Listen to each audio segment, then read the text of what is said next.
Following Vice President Kamala Harris's official presidential nomination from the Democratic Party, the U.S. is preparing for an intense election in November as she faces off against Republican presidential nominee Donald Trump. Pollsters indicate the election is expected to be highly competitive, with both candidates having strong support among voters. But how might the election results affect Taiwan and U.S.-China relations? Taiwan's English language radio station ICRT held a roundtable discussion on Monday, inviting U.S. political commentators and Taiwanese legislators to discuss potential geopolitical shifts.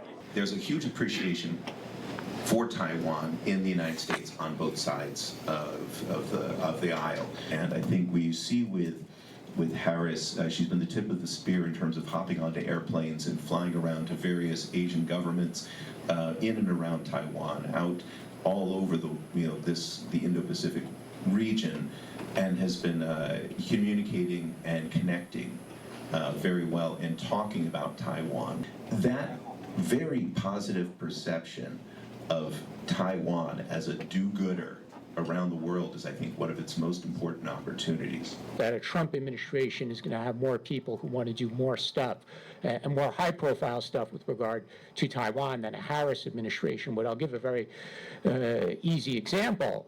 4 years ago at this time, in August and September of 2020, the Trump administration sent the Secretary of Health and Human Services, Alex Azar, to visit Taiwan. And then a few weeks later, in early September, the Undersecretary of State, Keith Crouch, came to Taiwan. I think a Trump administration is going to put a lot more pressure on Taiwan, with apologies to Michael, to increase defense spending much more than 2.5%.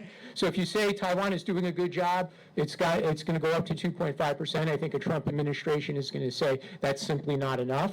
It's got to be more. The American lawyers agree there likely won't be significant changes in Taiwan policy, emphasizing that both Democratic and Republican officials recognize Taiwan's importance within the Asia-Pacific region. This sentiment is also echoed by legislators in Taiwan.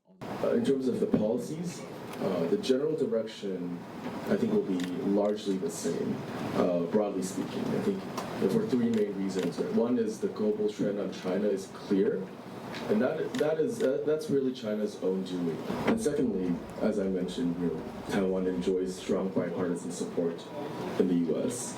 And finally, U.S.-Taiwan relations are rooted in law, namely the Taiwan Relations Act. Meanwhile, Taiwan's main opposition party points out that in strengthening national defense, Taiwan needs to do its part in investing and shifting into asymmetric warfare and focusing on the improvement of language skills.